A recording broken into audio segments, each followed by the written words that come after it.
You're basically hunting down people that are exploiting children sexually on the internet. Yeah, I got a text message from my friend's wife. It was multiple photos of screenshots of this website. A switch flipped in my brain, and I left my friend's house immediately as I got the text. The story I told you about the bathtub situation where there was a father who posted their child in the bathtub. It said underneath of it, they have no idea what's going to happen to them tonight. And underneath of that, there were people that were part of this website who were saying what they were going to do to this child. I instantly went to the exploited children tip line. Then I reached out to a bunch of news stations, talked to a ton of reporters, and all of them were super excited to talk to me. What news stations? Sun Sentinel, Daily Mail, Business Insider, Fox, some influencers, Ronan Farrow, Candace Owens, they both didn't read my messages. Once it got back from legal, they weren't allowed to report on it because the owner of the website happened to be a Democratic politician. His name is Nathan Larson. Completely ignored. Completely ignored it. A quote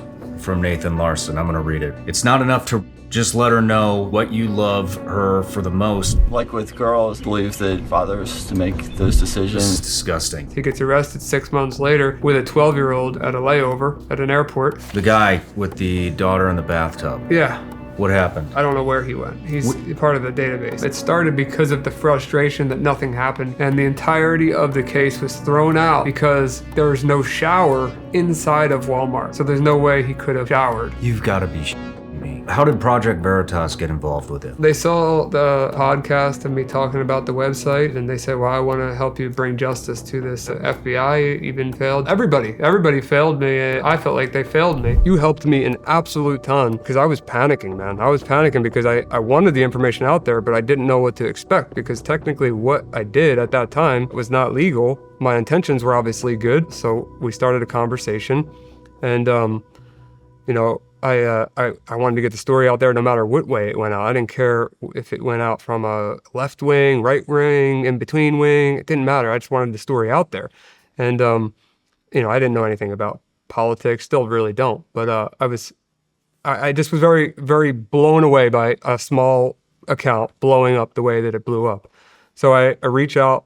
I start speaking with you. We arrange a podcast, which, if you remember, Project Veritas was involved in I remember. So this is what I want to get into what happened with that. So actually, this is the way I really want to put it, is nobody had the balls to talk about this story and I proved that with the media. I showed them what needed to be out there.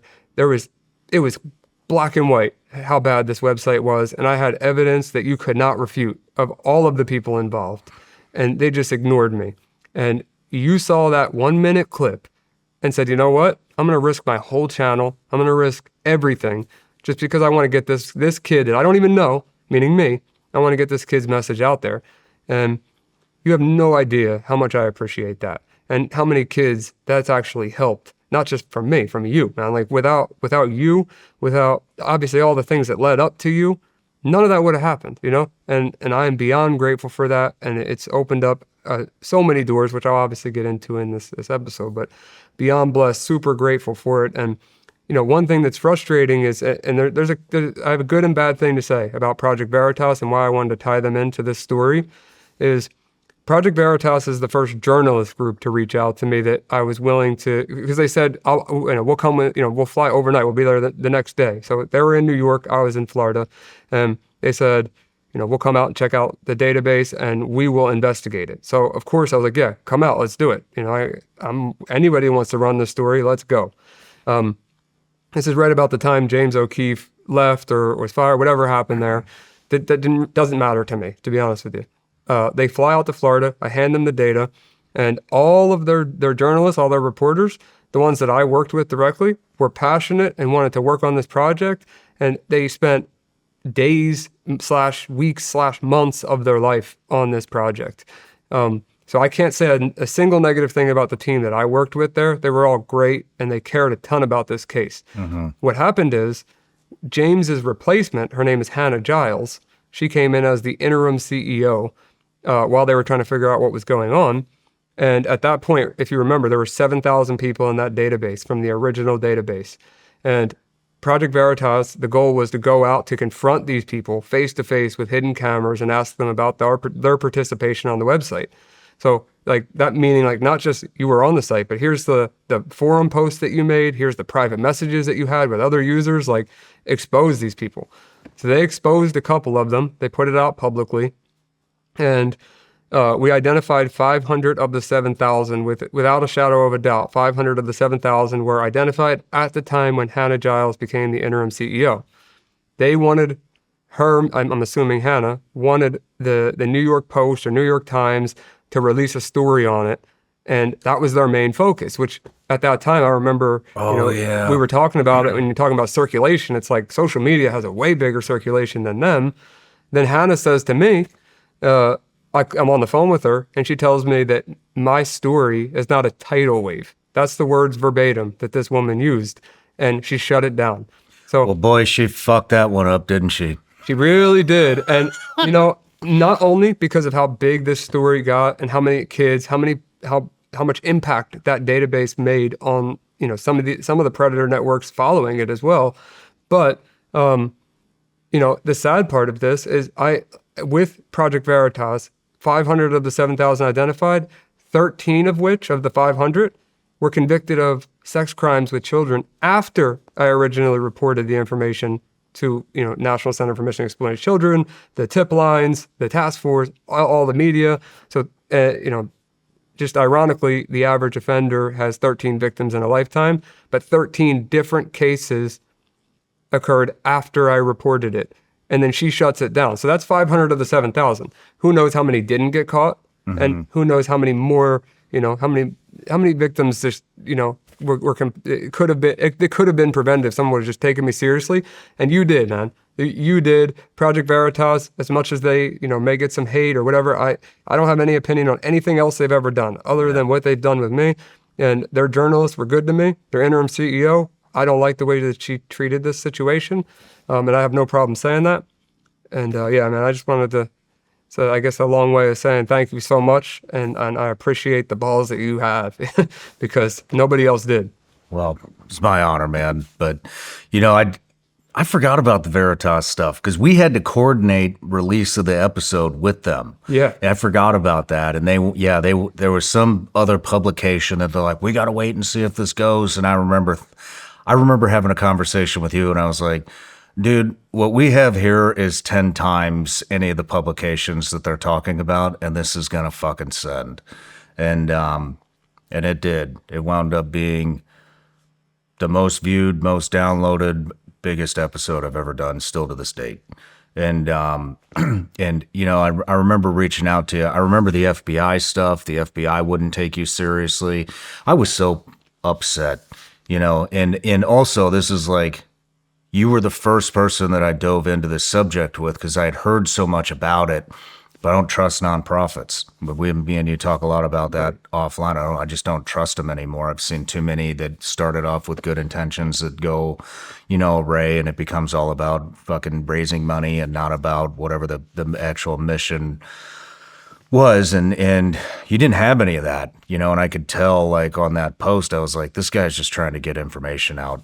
And So reached out, tried to coordinate everything with Veritas. They wanted to do the story. And I remember telling you something along the lines like, fuck these people, dude, let's just run it. Yeah. Well, you actually had people that you had in line to put their episodes out before mine, and you rushed my episode for them. Yeah. Like, you did them a huge favor. Yeah. And then they just screwed it up. They could have done a lot more good. Like I said, they're journalists. If it was up to them, it would have happened. I don't think it could have gone any better than it did, to be honest with you. Everything that happened, I think happened because what we did, like, you enlightened me, for starters, because I've gone on to do several episodes after you about it. I interviewed Jim Caviezel. We went to the premiere of Sound of Freedom together. Interviewed Tim Tebow, interviewed Jaron Hudson, interviewed Victor Marks. Like, you were the start of all of that. And I still continue to talk about it, to this day. But, I think what we did, man, is we just created, like, the perfect storm. And time doesn't slow down, and really, you shouldn't either. We all sit around and say, oh, I'll get to that later, but some things shouldn't wait.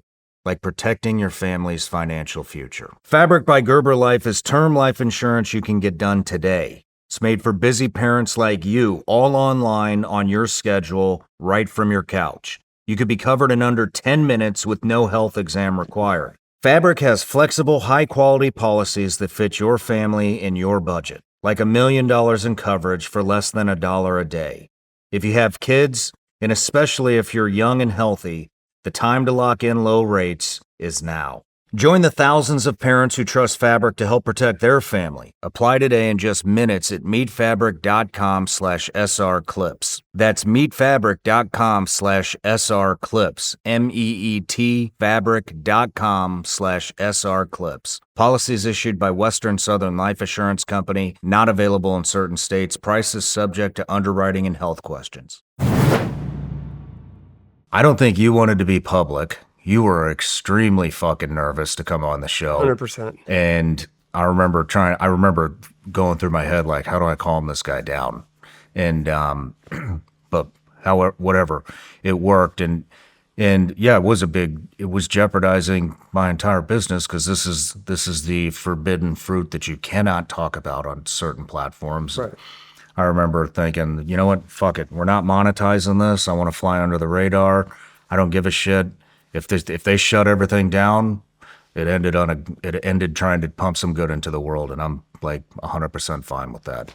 And that takes balls. Like for the third time, it takes balls, and I appreciate that. And to be honest with you, and I know I gave you a warning beforehand, but this one is just as deep and dear to my heart, and I have some stuff that I really, really need parents to know, and it's going to be rough. And I think that, you guys, whoever's watching this, you're going to hear a lot of beeping. Yeah. But it's important that you listen to what I have to tell you today. Yeah, I want to say, this is going to be a very educational episode. I'm not familiar with everything that you're going to put out because, we save that stuff for the actual conversation. So it's 100% in the moment and legitimate reactions and all that kind of stuff. And legitimate curiosity, but I want to say I could imagine that we're going to have to edit some stuff out of this episode for the purpose that it lives and gets to where it needs to go. And so if you want to watch the unedited version of this discussion, it's going to be over on Vigilance Elite Patreon.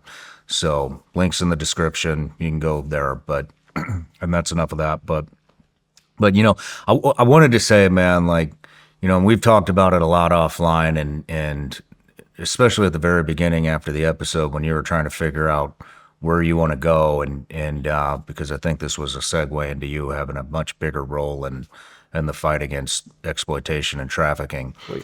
But what we did, man, is, I jeopardized everything. You did too. But what wound up happening was we educated millions and millions of parents. We educated millions and millions and millions of kids on how this happens, prove to them how fast it happens. I will never forget when you made the screen name Ashley 13, because I was like, this isn't like, there's no way this shit happens this much. So I wanted to time you to see how, I figured we'd be there all fucking day. Yeah, unfortunately, Dude, no. It was like 5 seconds. And that just proved to, like I said, millions and millions and millions of parents and kids, like this is how common this is. This is how fast it can happen. And then on the other hand, we scared a metric shit ton of predators. Predators. Oh yeah. And so it really was the perfect storm. But some other context. I mean, now I'm like going back and forth. Now I'm like remembering all the things that happened like right after the episode. And I mean, we blasted the FBI on that episode. Yeah, we definitely did. Actually, we didn't blast them. We just expressed what happened when you got the information to the FBI and how they totally fucking dismissed it and how interested they were after the episode came out. Remember that? Remember how much they wanted to help? I know you guys are like maybe talking right now. Maybe. I don't know. Yeah, I mean, everything I do now is in parallel with law enforcement, so. Cool. Yeah. Now I'll get into more of what that means. But yeah, I remember being extremely fearful. I was like, these people aren't trying to help you. They didn't help you the first time. There's 7,000 names on that list. And that was developed, a website was developed by a politician. They're trying to, every motherfucker on there is calling in favors, trying to get their name redacted from that I remember. damn Do you list. remember? I was so scared of, because I took the, as you said, it was a risk for me. I was scared my door was going to get kicked in. They were like, I don't have anything to worry about, but I don't want to lose all my electronics or end up getting charged with something that I got to go to trial for and all this stuff. And I'm calling you. I'm calling you at like 11, 12 o'clock at night. You got Tim Parlatour helping me out. You got all these people, telling me like, yo, do this, do that, like make sure you don't do this, don't do that. Like I got you helped me an absolute ton back, because I was panicking, man. I was panicking because I wanted the information out there, but I didn't know what to expect, because technically what I did at that time was not legal. My intentions were obviously good. I would say it's more gray than black hat, but it was, I obtained that information illegally. So I was scared. I was genuinely scared, and it was very new territory to me. I know now a lot more than I did. And as I said in the beginning, if I had to go to trial for this and I had to stand in front of 12 jurors or jury, like I have a hard time believing that people would say that I'm a criminal for taking down a predator organization. But I genuinely was scared at that time. No matter where you're watching Shawn Ryan Show from, if you get anything out of this, please like, comment, subscribe, and most importantly, share this everywhere you possibly can. And if you're feeling extra generous, please leave us a review on Apple and Spotify podcasts.